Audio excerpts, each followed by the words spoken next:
Yo, what is up, YouTube, man? NBA 2K22, the 5'9", 99 3-point, 99 ball handle, small point guards that were left riding all over the court are no more. You will not be seeing people using those builds anymore. I'm going to be showing you guys the build that's going to be replacing those. Really quickly, if you guys are new, if you want to drop me a like and subscribe, of course, I would appreciate it a ton. I appreciate all the new subscribers I have been gaining. I'm going to let you guys know my thought process of this build and why I feel like it is taking over. So first things first, we are 6'1", 6'7" wingspan. Now you may be thinking, why would I increase my wingspan? My shooting's going to be lower. My ball handling's going to be lower. You are not going to be making a build with 99 3-point and 99 ball handle this year. If you try to do that, you're going to have absolutely zero stats on everything else, and it's not even worth it. You can shoot just fine with the 92 3-pointer. You do have to green your shots, but having a 99 is not going to save you. You see the badges we unlock. Getting this attribute cap right here. We keep the mid-range at an 80. Now, typically, I am somebody that likes to increase my mid-range. It gets you more shooting badges, but you have to give up somewhere else. And for this video, what I think will be meta, point guards typically either shoot the three or they go for the dunk. There's not a whole lot of, spin mid-range jumpers, pull-up mid-range jumpers. If anything, they'll just do a dribble pull-up from the three-point line. As you can see right here, speed with ball, it's got to be fast. You got to be able to move quick, especially in this game. You don't really have time to get locked up by somebody that can keep up with you. Now, you will notice speed is only 83, and I'm surprised to learn a lot of people don't know this, but your speed is not your speed with ball. Your speed is when you don't have the ball in your hands. You still want that to be high, but as a point guard where you honestly should be guarding the worser offensive player on the team, it doesn't matter too much if it's an 83. You'll have a lockdown guarding the point guard on the other team. And again, it is just the way the builds are this year. Would I like to have a little bit more speed on this build? Absolutely, but there's only so much you can have on a build. You got to figure out somewhere to give up, and the speed without the ball is the sacrifice I'm making for this build. You see, we got an 80 driving dunk for the limitless takeoff on silver. Now, you could definitely go for the contact dunk range, but you guys already know point guards, meta point guards, they don't care about contact dunks. They're just trying to get the quick drops off one animations, which was moved to 80 driving dunk this year. You see the takeovers we get: sharp, shot creating, slashing, and playmaking. Honestly, point guards, they're mainly just going to run both sharp takeovers. But, if you want to have a little bit of fun, put a slashing on, put a shot creating on. It can make you more of a threat to drive, more of a threat to shoot the midi, because 80 is still perfectly fine to hit those mid-range shots consistently. And right here, you see we have built a shot creator.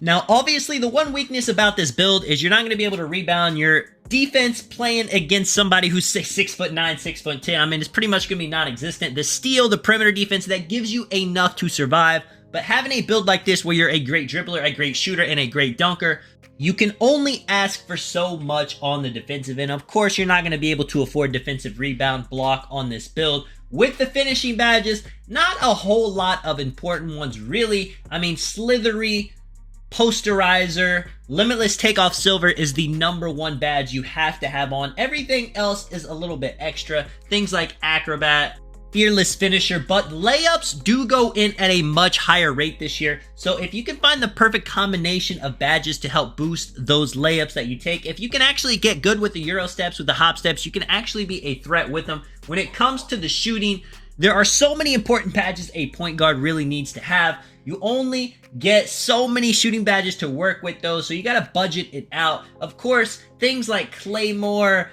Comeback Kid, Clutch Shooter, Green Machine, a lot of these badges are extra. Of course, Catch and Shoot Corner Specialist, everybody loves those badges, but you can't really afford them with being the main ball handler. You gotta try to have Limitless Range, Deadeye, Blinders, all on gold. Now, if you do that, you won't be able to afford something like Agent 3's, the fading from 3, so it's really up to you. If you think you're more of somebody that likes to fade, maybe you want to give up Blinders or Deadeye. Again, if you want more shooting badges, you can definitely edit the build to fit your playstyle if you want to increase your mid-range, and you do get +4 badges once you start the game and do a challenge to unlock them. When it comes to the playmaking, Quick First Step, Unpluckable, must-have badges. Mismatch Expert, we haven't really seen it full effect. It worked great last year. We're not too sure this year since they changed it to a playmaking badge, but, chances are it's going to be a very nice badge. And you guys have seen the dribbling, you guys have seen the stamina, gotta have handles for days at the highest level. And then when it comes to defense, again, I said this build's not really going to be too much on the defensive end, but you do get 15 defensive badges.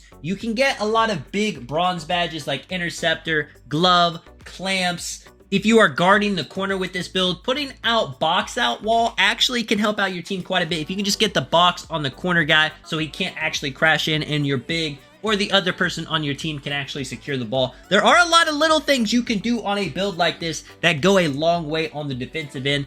You don't just have to have 99 steal, 99 block to be a great defensive player. A lot of it is IQ.